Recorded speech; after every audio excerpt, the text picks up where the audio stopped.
स्वच्छ रत्नागिरी सुंदर रत्नागिरी असा नारा देत फिरणाऱ्या रत्नागिरी नगर परिषद प्रशासनाला पावसानं चांगलाच आरसा दाखवलाय।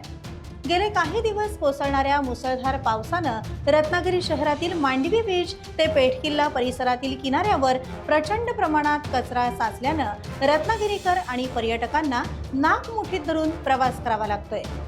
मांडवी किनाऱ्यावर दररोज सायंकाळी अनेक पर्यटक किनाऱ्याचं सौंदर्य पाहायला येत असतात। लहान मुलं खेळायला येतात, तरुणाई गप्पा मारायला येते, वृद्धजन पाय मोकळे करायला येत असतात।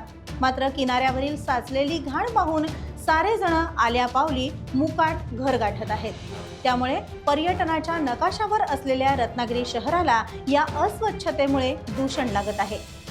इतस्ततः साचलेला कचरा कुजण्याची प्रक्रिया सुरू झाल्यानं परिसरात दुर्गंधी पसरू लागली आहे। त्यामुळे आधीच घाण त्यात दुर्गंधी यामुळे इथे भेट देणारे पर्यटक तसंच रत्नागिरीकरही प्रशासनाविरोधात वैतागले आहेत।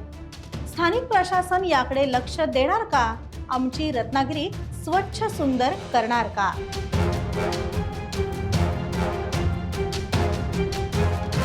टाइम्स डिजिटलला लाईक करा, सबस्क्राईब करा, शेअर करा आणि बेल आयकॉन दाबायला विसरू नका। पाहत रहा टाइम्स डिजिटल।